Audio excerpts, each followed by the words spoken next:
Mwese abakurikiye iyi gahunda y'ibyigisho, abakurikiye amateraniro y'iki cyumweru, abasonzeye kongera guhemburwa n'Uwiteka binyuriye mu byanditswe, turabaramukije ngo Uwiteka abahire kandi abahe umugisha. Kuko umuyobozi wa gahunda amaze kubivuga, tugiye kwigana ijambo ry'Imana. Reka tuyishime Imana cyane iduhaye aka kanya ko kugira ngo twigire hamwe ibyayo. Reka tuyisabe kugira ngo iduhe no kwegereza imitima yacu hafi, kugira ngo ibyo yagennye ko twunguka uyu munsi bitugirire umumaro. Nagiye kubana muri gahunda ibanza, amazina ni Kayihura Rabani, nkaba mfatanije na bagenzi banjye kwizera no kubwiriza ubutumwa bwiza bw'ivugurura n'ubugorozi. Reka dusenge. Data wera w'imbabazi nyinshi, turagushimye. Icyubahiro ni wowe gikwiriye wenyine, kuko waturemye kandi ukaducungura. Tugushimiye ko washyize ijambo ryawe mu isi ngo ritubere umucyo, riduhane, riduteshe, rituyobore, ritweze. Ubwo tugiye kuribumbura, ubumburire imitima yacu kuryakira, riduhe ububyutse kandi ridushoboze ibyo wategetse ko rizashobora muri twebwe. Ngaho duhe kuritegera amatwi, duhe kurisobanukirwa, uduhe imbaraga zo kurishyira mu bikorwa, kandi umwuka wawe wera akomeze kutubera mwarimu, natwe twumvira amabwiriza ye muri byose, mu izina rya Yesu umwami wacu, amen. Tugiye kwigana ijambo ry'Imana rifite insanganyamatsiko cyangwa umutwe w'amagambo utubwira ngo dukeneye umwuka w'ibwirizabutumwa. Mu makene abana b'Imana, abakristo bashaka kujya mu ijuru, mu byo bakeneye harimo byinshi, ariko muri ibyo byinshi harimo no gukenera kugira umwuka w'ibwirizabutumwa. Iyo dusomye muri Bibiliya zacu, mu rwandiko Pawulo yandikiye Abaroma, hari ijambo nifuza ko ritubera urufunguzo rw'ibyo tugiye kwiga. Abaroma igice ni cya 8 umurongo igice ni cya 8. Reka dusome duhereye ku murongo wa 9. Ariko mwebwe ntimuri aba kamere, ahubwo muri ab'umwuka, niba umwuka w'Imana aba muri mwe. Ariko umuntu wese utagira umwuka wa Kristo ntaba ari uwe. Umuntu utagira umwuka wa Kristo ntabwo aba ari uwa Kristo, ntabwo aba ari umukristo. Uwo mwuka wa Kristo birakwiriye ko tuwusobanukirwa. Mu ncamake, mu gitabo cy'intambara ikomeye, tragedy, page ni 72, handitsemwo ijambo ritubwira ngo l'esprit de Jésus-Christ est un esprit missionnaire. Umwuka wa Kristo ni umwuka w'ibwirizabutumwa, ni umwuka wo gukiza imitima, ni umwuka wo gukorera Imana. Kandi nk'aba bizera Bibiliya bakayoborwa nayo, bakemera n'umwuka w'ubuhanuzi, nuko kimwe mu bituma twandikwa mu gitabo cy'ubugingo ni ukwizera Kristo nk'umukiza wacu, ntibigarukiraho, ahubwo tukamwamamaza, tukamamaza ukuri kwe. Uwo mwuka wo kugarurira Kristo abanyabyaha, uwo mwuka wo kumwamamaza, uwo mwuka n'umwete n'ishyaka byo kugira ngo abandi baze kuri Kristo, ni ikirangantego cyerekana ko uri uwa Kristo. Mu buzima busanzwe, icyo umuntu akunda ntabwo ajya yibuza kugishakira abafana, nicyo aganira, nicyo kimufata umwanya munini cyane. Muzarebe abakinnyi b'umupira, abayobotse amashyaka ya politike, by'abantu bakunda, abacuruzi n'ubucuruzi baba baganira, abashumba baba baganira iby'ubworozi. Ibyo bintu babamo bahisemo bagerageza kubikundisha abandi.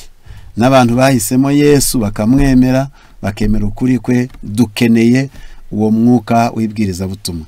Impamvu byitwa ngo ni umwuka, kubera ko uwo mwuka uba uri mu muntu, ntabwo agira igihe cyo kubiparika ku ruhande n'igihe cy'akaruhuko, ahubwo uko abonye umwanya, aho ari, aho atuye, aho agenda, aho akorera, kubera ko ari ibyo ahumeka, kubera ko ari byo bimurimo, nibyo agenda yamamaza. Muri Zaburi ni igice cya 38, reka turebe ayo magambo araza kudufasha. Ndatekereza ko atari 38 ahubwo ni 40 umurongo wa 10. Zaburi 40 umurongo wa 10. Impamvu kibavuze ngo ni umwuka wa Kristo. Uwo mwuka kuko mu byamuranze hano ku isi, kuko dusabwa kumwigiraho, dusabwa kugira umwuka n'umutima wari muri Kristo. Reka twumve mu byamuranze n'ibyari byaramuhanuwe ho, ubuhanuzi bwamutungaga urutoke, bwahanuwe na Dawidi ndetse na Mose. 40 umurongo turahera uwa 9 n'uwa 10 ku bafite Bibiliya 57. Ubwo ku zindi Bibiliya bareba imirongo nk'uko imeze. Namamaza ubutumwa bwiza bwo gukiranuka mu iteraniro ryinshi, sinzabumba akanwa kanjye, Uwiteka urabizi. Ntabwo mpisha gukiranuka kwawe mu mutima wanjye, mvuga umurava wawe n'agakiza kawe, imbabazi zawe n'ukuri kwawe simbihisha iteraniro ryinshi.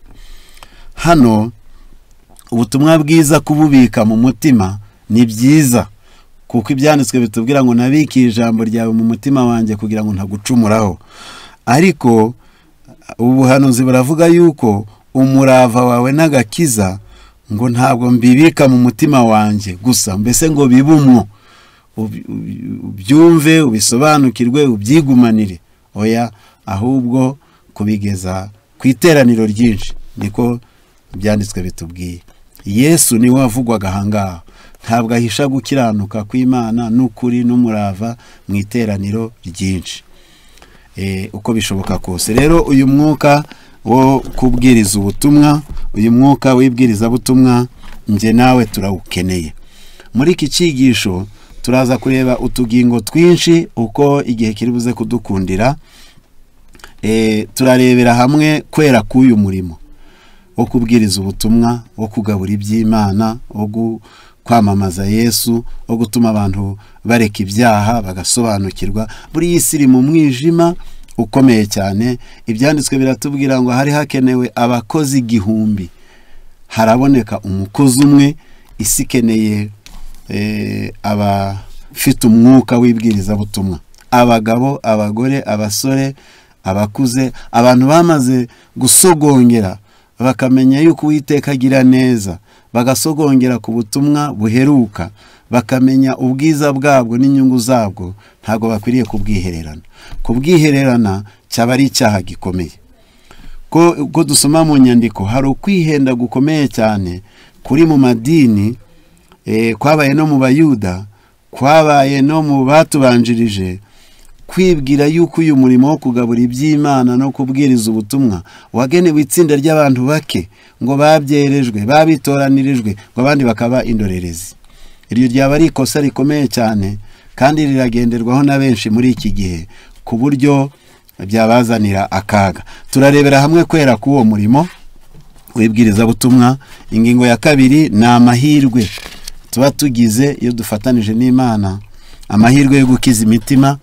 Akagingo ka 3 turareba igihombo cyo kudakorera Imana. Gatanu, turareba uburyo butandukanye bwo gukiza imitima, za metode, uburyo butandukanye twakoresha ijuru ryashyizeho kugira ngo abantu bamenye ubutumwa. Ingingo ya gatandatu, turareba ibyirukana uwo mwuka w'ibwiriza butumwa mu bakristo, mu bantu. Ni ibiki birya uwo mwuka bikawirukana ukavamo, abantu bagatoroka igisirikare cya Kristo bakareka gukorera Imana? Ni ibiki? Hanyuma igiheruka turaza kureba abakozi bakenewe muri iki gihe.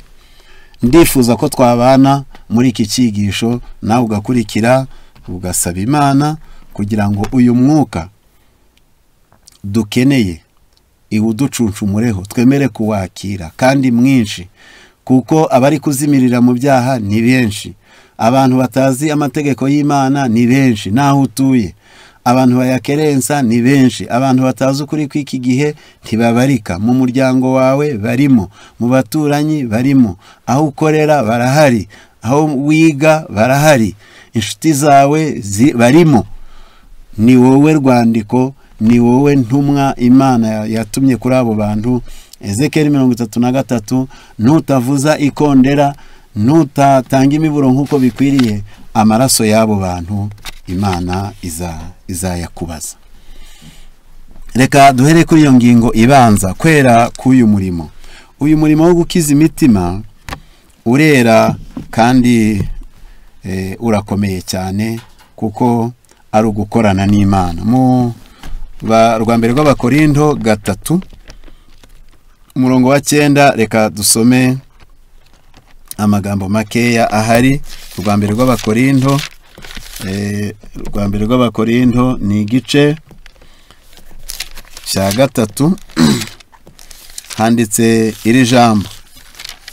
Igice cya 3 umurongo ni uwa 9, haranditse ngo, duhere kuri 7 kugira ngo kuri 6 kugira ngo tsobanukirwe neza. Ninjye wataye imbuto, Apolo nawe aruhira, ariko Imana niyo yazikujije.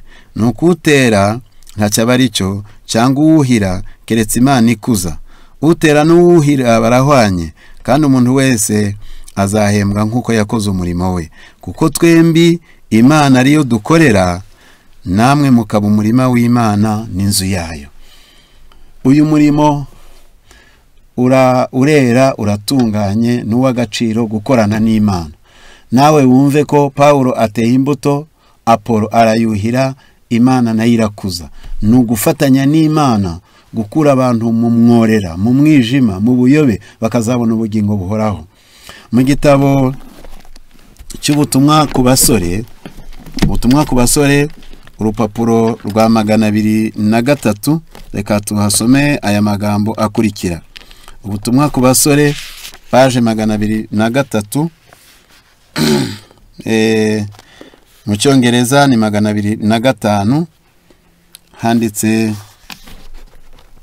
iri jambo rikurikira.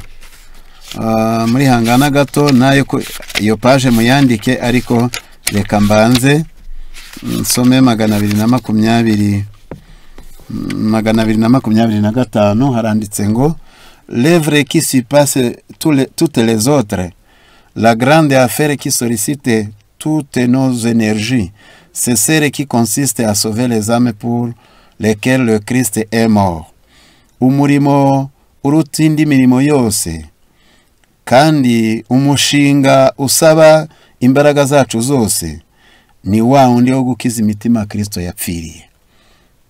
Ku isi hari imirimo kandi myiza, ariko uyu ngura yihebuje, kuko ari ubutuma abantu bazabona ubugingo buhoraho. Ni utuma bava mu rupfu bakagera mu bugingo. Ngo niwo murimo ukomeye cyane. Que ce soit là le travail le plus important de votre vie. Reka ubu murimo w'ingenzi cyane kurusha indi mu bugingo bwawe. Appliquez-vous à cette tâche aussi longtemps que vous vivez. Uwo murimo ukurikire, ukore igihe cyose ugihumeka, kuko ikuzimu aho uzajya ntuzongera kubwiriza, ntuzongera kuririmba, ntuzongera kurarika abantu.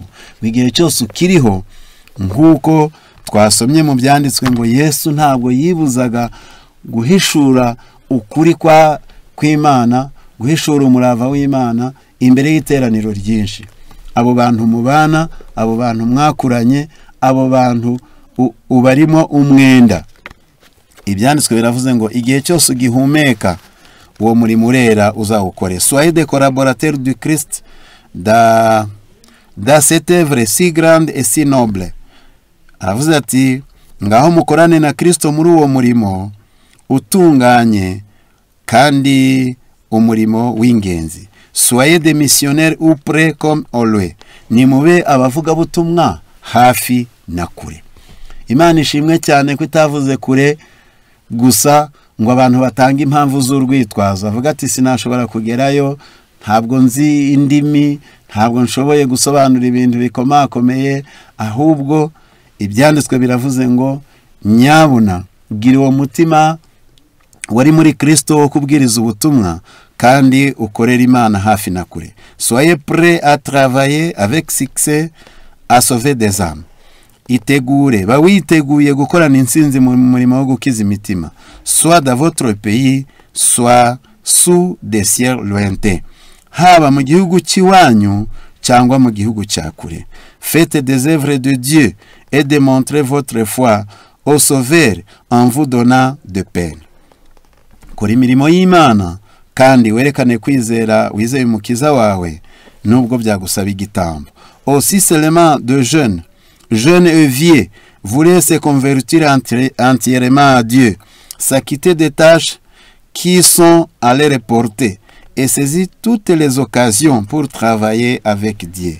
Oh, iyaba abasore n'abasaza bemeraga guhinduka bakihana imbere y'Imana, maze bagakora inshingano zabo zibari hafi, bagakoresha imyanya yose Imana ibahaye, bagakorana n'Imana. Mbega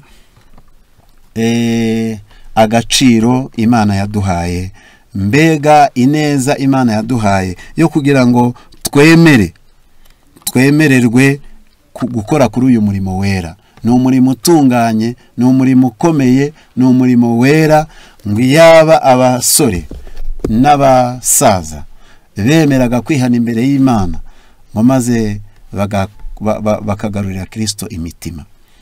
Biragaragara yuko kubura umwete muri twebwe ahari byaba biterwa no kudaha agaciro iyo twavuye, cyangwa tukaba tutaravayo burundu. Ariko tubonye koko tuvuye mu mworera, aho tujya tukaba tuhafitiye icyizere no kwizera ko ariho hazima, ntabwo iyo nkuru twayigira ibanga. Kubera ko igihugu kiramutse gifashwe n'icyorezo cy'indwara, akaba ari wowe uvumbura umuti, akaba ari wowe uwumenya, ukabona uragukijije wowe ubwawe, uwo muti wakwihutira kuwubwira abavandimwe bawe, inshuti zawe, abukunda. Natwe rero birakwiriye ko uwo muti w'ubutumwa bwiza twamenye turimo umwenda, turasabwa kuwugeza ku bandi. Rero uwo murimo urera kandi uratunganye. Ni umurimo wagombaga gukorwa n'abamarayika iyo Imana ibishaka, ariko yahisemo icyatubera cyiza, yemera ko abanyabyaha bakijijwe bagira uruhare mu gukiza abandi banyabyaha, maze bityo tukagira amahirwe yo kugira uruhare mu nama y'agakiza. Ingingo ya kabiri n'ayo mahirwe. Ayo mahirwe reka duse n'abayasomyeho gatoya muri iki gitabo Pawulo yandikiye Timoteyo, urwa mbere rwa Timoteyo, ni igice cya mbere umurongo wa 12. Yaranditse Pawulo ati: ndashimira Kristo Yesu umwami wacu wambashishije yuko yatekereje ko ndi uwo kwizerwa akangabira umurimo we. Aya ni amahirwe akomeye cyane yo kugira ngo wowe mugore, mugabo, musore, nawe Imana iguhe amahirwe yo kugira umugabane mu gukorera abandi banyabyaha ngo bazabona agakiza. Nawe ugira amahirwe, kuko ijambo ry'Imana ritubwira ngo umukwe n'umugeni barahamagara bati ngwino. Uwumva nawe nahamagare avuga ati ngwino. Itorero ry'Imana iyo rimaze itorero ry'Imana iyo rimaze kukwakira, umaze guhamagarwa, umaze kwemerwa kugira ngo nawe ube membre, ube umwe mu bagize itorero. Itorero riba ryaguhamagaye, nawe uba ukwiriye guhamagara abandi. Ariko ayo mahirwe Pawulo yabonye nk'ay'agaciro cyane. Uyu munsi uramutse uhamagawe muri ministere nyanaka, ugahamagarwa n'igihugu gikomeye, ugahamagarwa gukorana n'abakomeye, hari ukuntu wabyirata, hari ukuntu wajya unabigendera mu nzira. Ubu gukorana n'Imana maze ukagira uruhare mu gukorera bagenzi bawe, ni agaciro gakomeye cyane. Umurongo wa 16, ariko icyatumye mbabarirwa ni ukugira ngo Yesu Kristo yerekanire muri je uw'imbere kwihangana kwe kose, ngo mbi icyitegererezo cy'abazamwizera bagahabwa ubugingo buhoraho. Kuba icyitegererezo nako nta kandi gaciro gakomeye cyane. Imana yaduhaye amahirwe yo kugira ngo tugire uruhare mu kubwiriza abandi, niturangiza tube n'icyitegererezo, mbese batumenyereho uko Yesu yagakoze iyaba ari uri hano ku isi. Kuko yatubwiye ati nkuko data yantumye nanjye niko mbatumye. Uko Imana yatumye Yesu, yamutumye kubohora imbohe, yamutumye guhumura impumyi, yamutumye kubohora ibisenzegeri. Uko Imana yamutumye niko Yesu yagutumye nje nawe. None aravuga ati ndatuma ninde watugendera? Imana ikeneye abakozi buzuye wa mwuka wibwiriza butumwa kugira ngo bagarurire Imana abazimiye. Reka tuje ku kagingo ka gatatu, kuko yenda hari aho twifuza gutinda gatoya. Hari igihombo cyo kudakora uyu murimo. Waramenye ubutumwa, warabusobanukiwe, waramenye akaga abandi barimo, uzi neza ko niba dakomeza amategeko y'Imana bazarimbuka. Uzi neza yuko abantu bari kugotomera ibinyoma, bari kunywa inzoga za Babuloni. Uri kubona abantu bari gukindurwa n'ubusinzi, ukareba abantu bamazwe n'ubusambanyi, ukamenya abantu bayobejwe n'inyigisho z'i Babuloni, nawe ugaceceka. Icyo gihombo hari uko Pawulo yakivuze mu rwa mbere rw'Abakorinto 9:16, yaravuze ngo ntavuze ubutumwa nabona ishyano. Ese ishyano muraryumva? Ni igihombo kiba kirenze ingorane, kikarenga ibyago. Iyo ibyago byabaye byinshi nibyo biba bibaye amahano. Kandi ishyano rikomeye ni iryo kutazajya mu ijuru, ni iryo kurimbuka. Ati ntavuze ubutumwa. Inshingano Imana yaguhaye, kuko twabibonye, byashoboka ko atari kure akaba ari hafi, byashoboka ko atari hafi akaba ari kure. Byashoboka ko impano Imana yaguhaye ari ukuririmba, ari ugutanga inama, ari ugutanga imbaraga zawe, ari ugutanga ubutunzi bwawe. Ariko ibyanditswe bitwereka ko nubwo wagira impano z'amafaranga, ariko ukaba uzi kuvuga, ukaba uzi kuririmba, ukaba uzi gusenga, ukaba uzi gusoma Bibiliya, ntabwo ya mafaranga ajya mu mwanya wawe. Ahubwo Imana iratubwira ngo abahawe byinshi bazabazwa byinshi. Ubwo ukwiriye gukiranuka ku by'Imana yaguhaye nk'amafaranga n'ubutunzi, ariko n'impano yawe n'impagarike yawe irakenewe kugira ngo Yesu amenyekane, ukuri kumenyekane, cyane ko nicyo kimenyetso giheruka ibindi. Matayo 24:14, ubutumwa bwiza bw'ubwami nibumara kwigishwa mu isi yose, imperuka izahera ko izi. Ubwo iyo tutabwirije ubutumwa tuba dukerereje Yesu. Iyo tutabwirije ubutumwa tuba tumubereye abahamya babi, tuba tumwihakanye.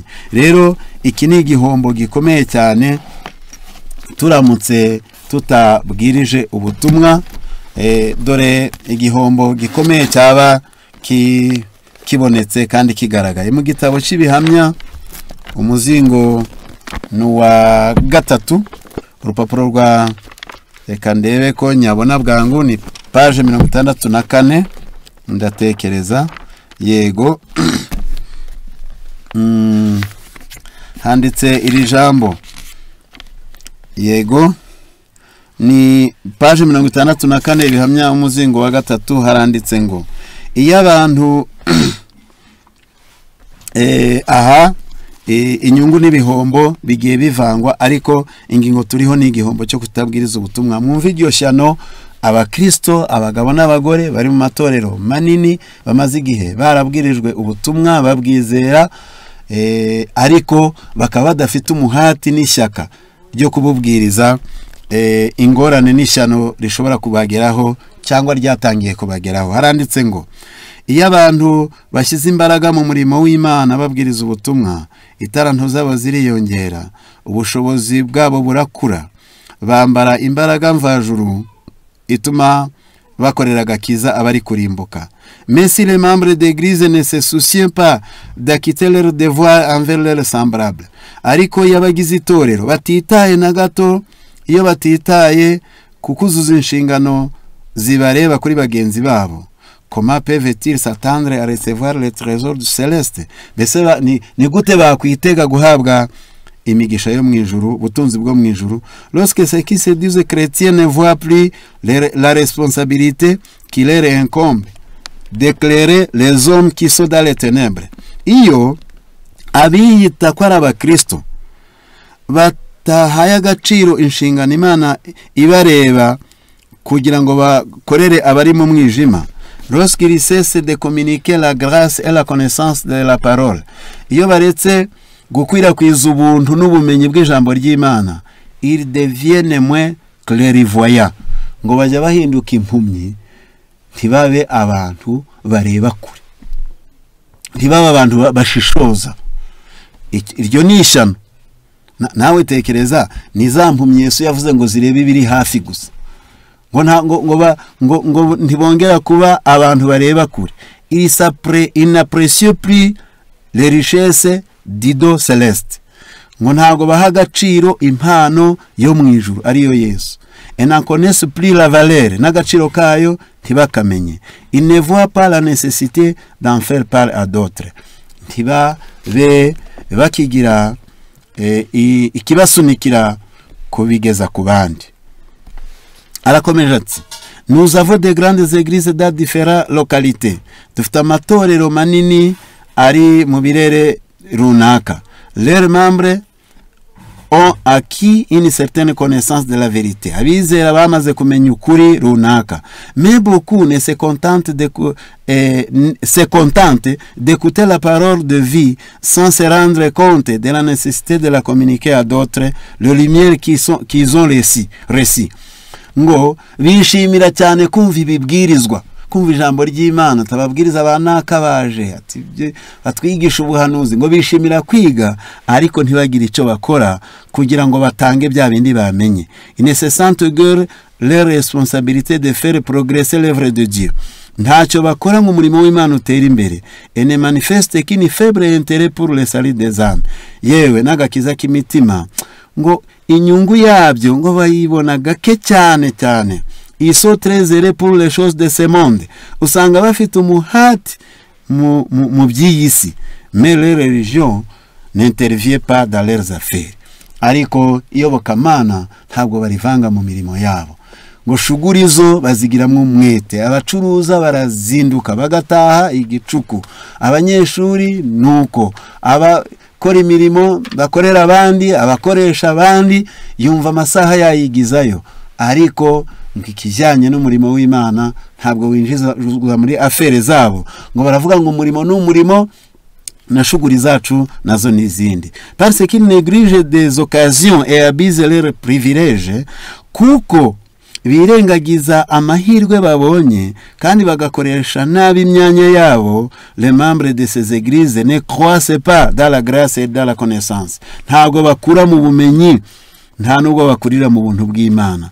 Ce qui explique leur faiblesse, ibyo biba byaririki intege nkeya. Leur manque de connaissance, ntabwo bagira ubumenyi.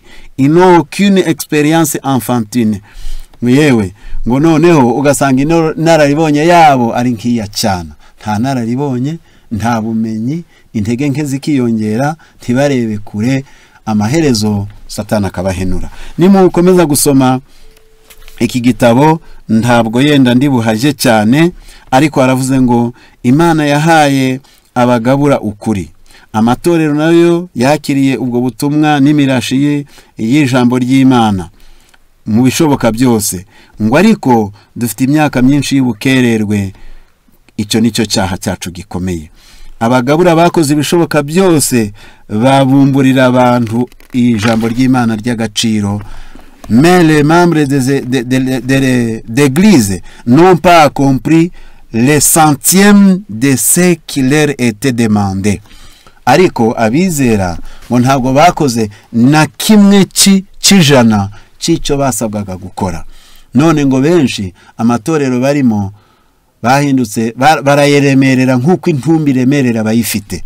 Murakomeza musome 66. Ni igihombo gikomeye, namwe ni mubyumve. Ni ukumakara mu by'umwuka, ni ukuba abanyantege nkeya, ni ukutareba kure, ni ukutagira inararibonye. Inararibonye ikaba nk'iy'abana, abantu bakajya babaza ibyo babazaga mu myaka 3 ishize bitewe n'uko ubumenyi butiyongera. Reka tuje ku yindi ngingo. Ni ya 5 kubo twatangiranye. Turi kwigana ijambo ritubwira ngo dukeneye umwuka w'ibwiriza butumwa. Ni umwuka wari muri Kristo Yesu, dusabwa kumwigiraho. Rero twarebye kwera k'uwo murimo wo gukiza imitima. Icya kabiri twabonye n'amahirwe yo gukiza imitima. 3 twarebaga igihombo cyo kudakora uwo murimo. Tugiye ku kagingo ka 4 n'uburyo butandukanye Imana yashyizeho bwo gukiza imitima.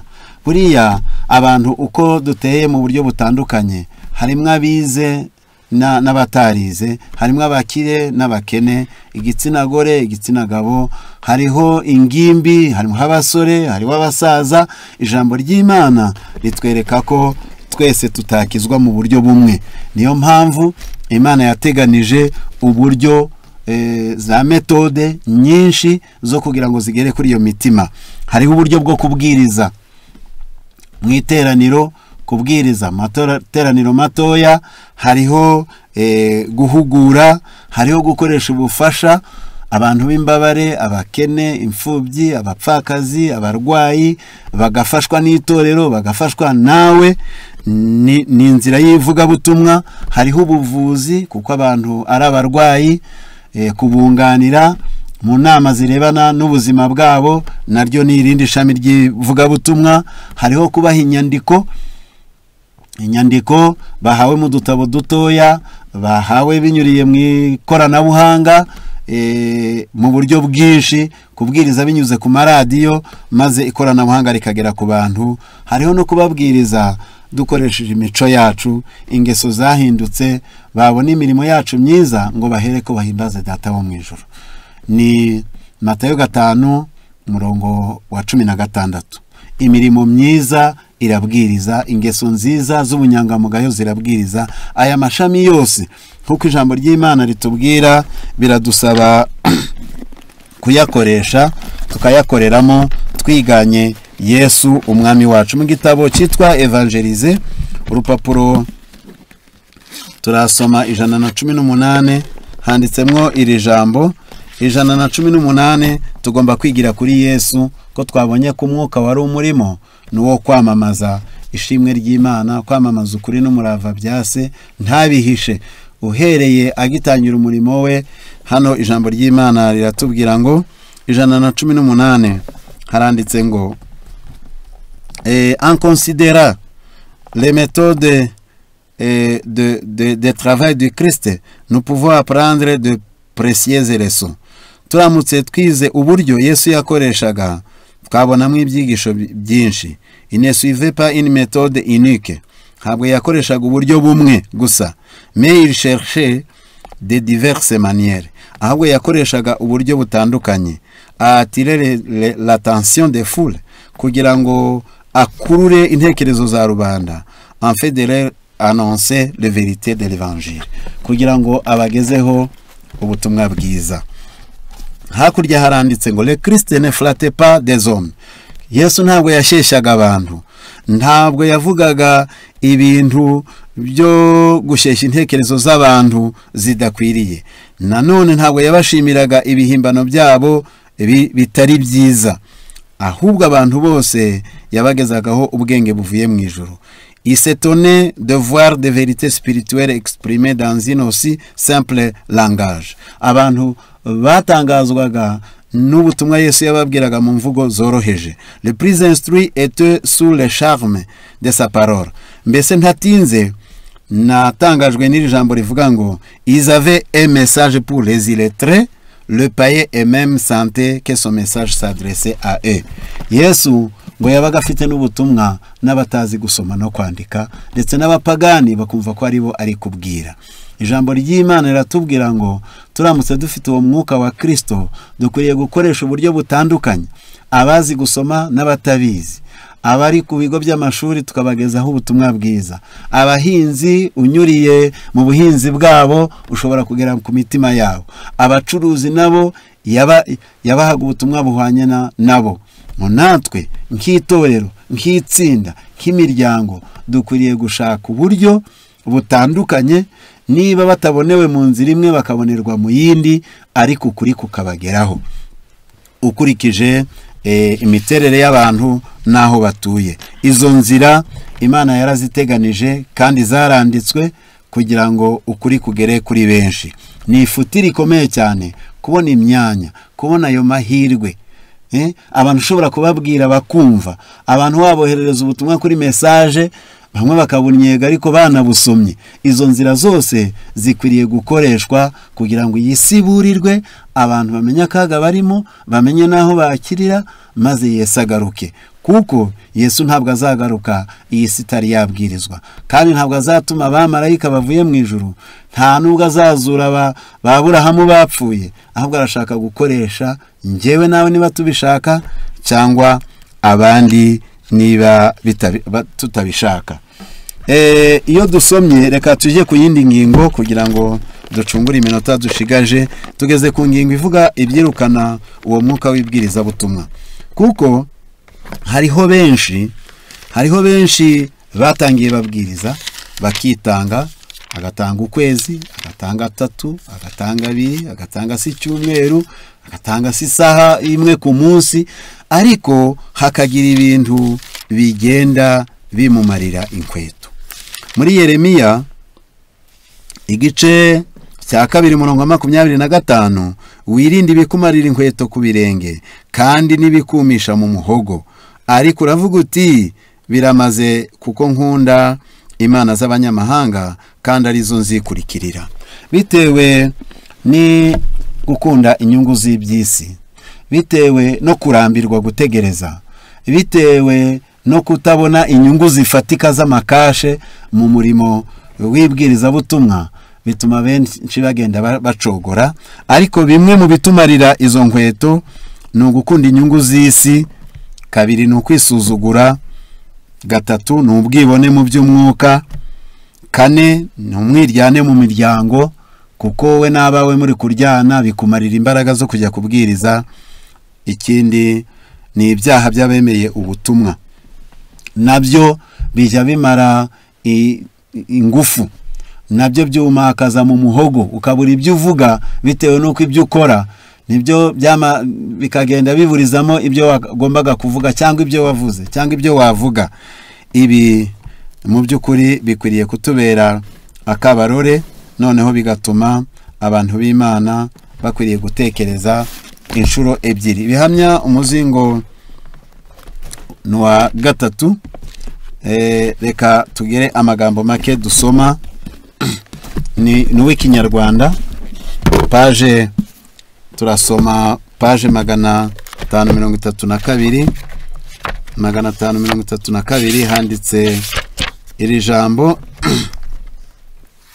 riravuga ngo nta rwitwazo ufite rwo gusiga umurimo w'ingenzi udakozwe, nubwo waba udashimishije, wiringiye ko utazawukora, cyangwa utekereza ko uwo murimo uzaba utanejeje, ariko bitari cyane, mu gihe ukoresha igihe cyawe ku ngingo zinejeje zitavunnye mu by'ukuri. Ubwo ni abantu bashaka tworoheye cyane, rwose ngiye sinshaka kujya kure, ngiye sinshoboye gusobanura ibintu, ni munyohereze mu gihande naho akazahava, ati nzigisha umurinzi nawe ukamunanira gutangira isabato, ngo bashaka ibintu byoroheye bitewe no kwikunda. Mbere ya byose wari ukwiriye gukora umurimo ugomba gukorwa kandi ukubiyemo ingingo zishishikaje zo mu murimo w'Imana, hanyuma ugakora ku ngingo zidafite agaciro karemereye cyane nyuma y'uko iz'ingirakamaro cyane zirangiye. Ngo wari ukwiriye guhera ku bikomeye, abantu bakiha n'umupira muremure. Kubahiriza igihe no gufata ibyemezo mu murimo w'Imana ni ingenzi cyane. Uko bigaragara, kuzuyaza ni ugutsindwa. Igihe ni izahabu, bikwiriye gukoreshwa neza uko bishoboka kose. Imibanire isanzwe ugirana n'abatuye isi ndetse n'inyungu zawe bwite ubwazo bikwiriye guhabwa umwanya wa kabiri.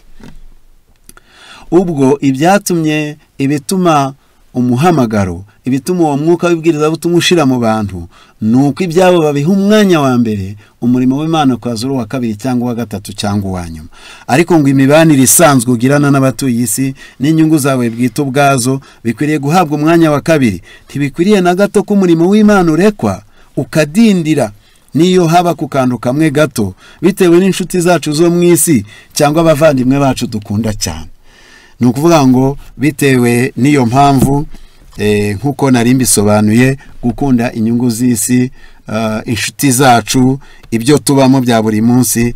Kuri iyi ngingo ijyanye no kwisuzugura, kwisuzugura n'ubwibone ndabihuriza hamwe. Nsomye nanone muri icyo gitabo cy'ibihamya muzingo wa 3 paje 539, aya magambo nayo arakomeye, ndifuza ko tuyafatanya. Haranditse paje 539, haranditse ngo, musaza wanjye, mu gihe uzaba uri ku murimo w'Imana uzashyirwa mu bihe bitandukanye bizagusaba kwifata no kwitegeka. Ibihe bitandukanye ni ryari? Ni igihe ushobora gusuzugurwa, ni igihe abantu bashobora kugushimagiza ukibona, ngo ibyo bihe bitandukanye. Ibihe byo kugira abagutega amatwi bashaka kumva byinshi, hariho n'igihe cyo kugutuka bakanga n'ibyo wavuze. Ngo ariko kandi bizagushoboza kumenya uko wakwitwara mu bihe by'umwihariko. Ubwo nibwo ubasha kugira icyo ukora ubwawe wumva nta kikuziga. Ntabwo ukwiriye kwigirira icyizere gike cyane ubushobozi bwawe bwo gukora uruhare rwawe mu muhamagaro itandukanye n'ubuzima busanzwe. Aho wiyiziho ubunyantege nke, hita ujya ku murimo kugira ngo ukosore ubwo bunyantege nke. Ntukiringire ko abandi ari bo bazaguha ibyo ubura mu gihe ukomeza kugenda ntacyo witayeho, nk'aho ikibazo cy'imigenzereze mu muryango wawe w'umwihariko ugomba kugumamo. Korana umwete kugira ngo ukosore izo nenge, bityo ubashe gutunganira muri Kristo utagira icyo ubura na kimwe. Aha hari kutubuza kwisuzugura, ngo ubwo abandi bahari, ngo ubwo bazi kubwiriza cyane, ngo njyewe ntacyo nashobora gusobanura. Oya, ikivi cyawe kiba gihari, nta mpamvu yo kwisuzugura. Ntiwirememo igitekerezo cyo kwishyira hejuru cyane. Uzatekereza ko imirimo yawe ifite agaciro gahanitse kurenza ukwiri, kandi uzumva ukeneye ubwigenge buzatuma ugira ubwibone. Nujya mu yindi nguni kandi ukiremamo igitekerezo cyo kumva kuri hasi cyane, uzumva uciye bugufi cyane, kandi uzumva usuzuguritse cyane, ku buryo bizakubuza guteza impinduka nziza wakagombye gukora, guhora uteza. Ukwiriye kwirinda ubuheza nguni bwombi. Ubwo bwombi bari kuvuga ni hehe? Ni kwisuzugura cyangwa kwiyemera, kwagira ubwibone mu by'umwuka. Ahubwo ukwiriye kwigira kuri Yesu kugira ngo ushobore gukora umurimo w'Imana. Rero gukunda inyungu z'iby'isi, kwisuzugura, ubwibone mu by'umwuka, umwiryane mu miryango, gwenda baraza kubitubwira abigisha bakurikiraho. Reka mvuge gato kuri aka kagingo nsa nuherukiraho. Ni ibyaha by'abemeye ubutumwa, nabyo biba inzitizi bikabuza abantu kujya mbere. Ibyo mwabisoma mu gitabo cy'ibihamya umuzingo wa mbere paje 521, haranditse ngo abantu benshi bemeye ubutumwa, ibyaha bakora byabujije abantu. Reka yenda ndisome nihuta. Ni ibihamya umuzingo wa mbere paje 521, handitse ngo, yego ndabona ndi hafi kuhagera. Yego, haranditse ngo ni ikigwa cya 85.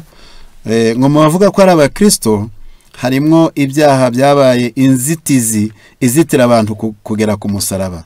Nubwo bimeze bityo, hari abantu bemezwa ukuri maze izo nkomyi bakazirenga, bakemera ukuri tubwiriza. ariko aho tubona umwe tuba twakagombye kuhabona. Reka mpasome. Mais si nous avions laissé la vérité purifier nos âmes en lui obéissant, si nous avions compris la valeur des connaissances et du raffinement de nos manières, là où une personne a été sauvée, il y en aurait 20. Iyaba twahejejwe nuko kuri, aho tubona umwe twakagombye kuhabona 20. Ubwo birumvikana ko ibyaha, gusubira inyuma, gucika intege, amahane, amahugu, kutera, kwica amategeko y'Imana, nabyo bikuramwa abantu wa mwuka w'ibwiriza butumwa. Ukavuga ati se nzabwiriza iwacu, yenda nzabwiriza kure, nabaje kubwiriza iwanyu, bakababaza ariko musengana na runaka, bati yewe niba ari we mwigendere. Ubwo bikaba biburijemo wa mwuka w'ibwiriza butumwa. Akagingo gaheruka ni ba bakozi bakenewe. Nubwo Imana ikeneye abakozi benshi, nubwo abakozi ari bake, ariko ntabwo yapfa gufatafata. Ahubwo dore abakozi bakenewe muri iki gitabo cy'ibihamya umuzingo wa 3 page 22. Ku bafite icyo gitabo bazasome na 449. Umurimo w'Imana ukeneye bene aba bakozi. Haranditse ngo umurimo w'Imana ukeneye abantu bafite imbaraga zihanitse z'imico mbonera ngo bawamamaze. Hakenewe abagabo cyangwa se abantu bafite imitima yuzuye imbaraga yera. Abagabo bafite intego ikomeye batanyeganyezwa mu buryo bworoshye. Abagabo bashobora kurambika hasi ibyo barangamira byinarije byose, maze bagatanga byose kubw'umusaraba no kubwikamba. Umurimo wo kwamamaza ukuri kw'iki gihe ntugenda neza kubera abantu bingirwa byerekeye gukora ibitunganye no kwita ku nshingano. Abantu bashikamye mu bunyangamugayo n'imico mbonera kandi bafite imbaraga zihwanye n'amahirwe Imana yabahaye. Ufite amahirwe y'ubuzima. Hari igihe ufite amahirwe yo kugira aho utuye. Ufite amahirwe yenda yo kuba warize, ukaba uzi gusoma no kwandika neza. Ufite amahirwe yo kuba washobora kugenza amaguru, washobora kwikorera umutwaro ugafasha ubabaye. Ufite amahirwe yo kugira yenda umugore ukunda ubutumwa ku buryo wajya gukora umurimo w'Imana ukwezi cyangwa ibyumweru ntakubuze. Ufite amahirwe yo kugira abana bakunganira. Ufite amahirwe yo kugira ibyo kurya n'imyambaro. Ngo benshi Imana ikeneye abashobora kubyaza ayo mahirwe umusaruro. Ibyangombwa nk'ibi ni by'agaciro kuruta ubutunzi butarondoreka bwashowe mu murimo w'Imana. Imbaraga, ubunyangamugayo mu mico mbonera ndetse n'intego ikomeye yo guharanira icyiza ni ibyangombwa bidashobora kugurwa izahabu uko yabingana kose. Abantu bujuje ibyo byangombwa bazateza impinduka nziza ahantu hose. Imibereho yabo izarusha imbaraga uburyoza bwo ku rwego rwo hejuru. Imana ishaka abagabo bafite imitima, intekerezo n'ubunyangamugayo bw'imico mbonera.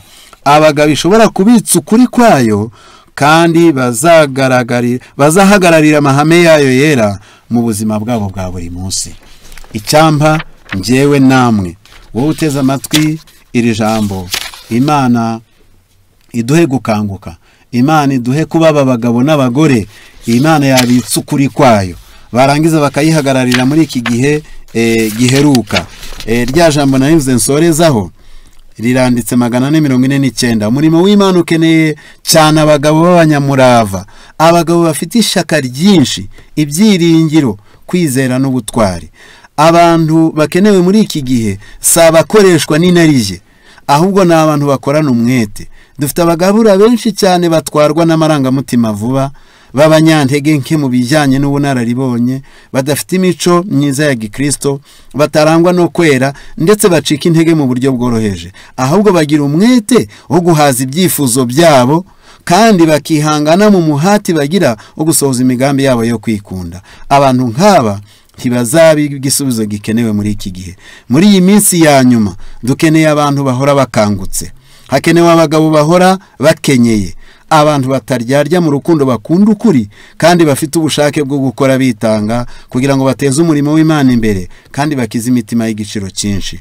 Muri uyu murimo hakenewe abagabo batazivovota cyangwa ngo binubire ibirushya n'ibigeragezo, kuko bazi ko ibyo ari umugabane umwe w'umurage Yesu yabasigiye. Bakwiriye kuba bafite ubushake bwo kugenda batitwaje ihema kandi bakemera gutukwa babasebya ndetse bakihanganira kwikorera imitwaro nk'abasirikari beza ba Kristo. Bazikorera umusaraba wa Kristo batinuba, bativovota cyangwa ngo barakare, kandi bazihanganira amakuba. Abakozi nk'aba barakenewe. None Imana iri kuvuga ngo ndatuma nde, ninde watugendera? Reka Imana idufashe, iduhe gusubizanya ubushake, gusubizanya umutima ukunze ngo ndi hano mwami ntuma. Nubwo waba uri umunyantege nke, nubwo waba utazi byinshi, nubwo waba utari intyoza, humura, niwemera kuba igikoresho, Imana izagukoresha ibikomeye, izatuma benshi bagaruka kumukiza ku bwawe, maze ube muri babandi banditse muri Daniyeli 12 bazarabagirana nk'inyenyeri zo mu isanzure, bitewe nuko bahinduriye benshi ku butumwa bwiza. Imana iduhe uwo mutima, Imana iduhe kuwusabira, Imana iduhe kuwugira, iduhe no kuwugirira umwete, kandi kugira ngo ubwo Yesu azabagarutse tuzabe mu mugabane w'abamukirije imitima, turaga ubugingo buhoraho mu izina rya Yesu. Amen.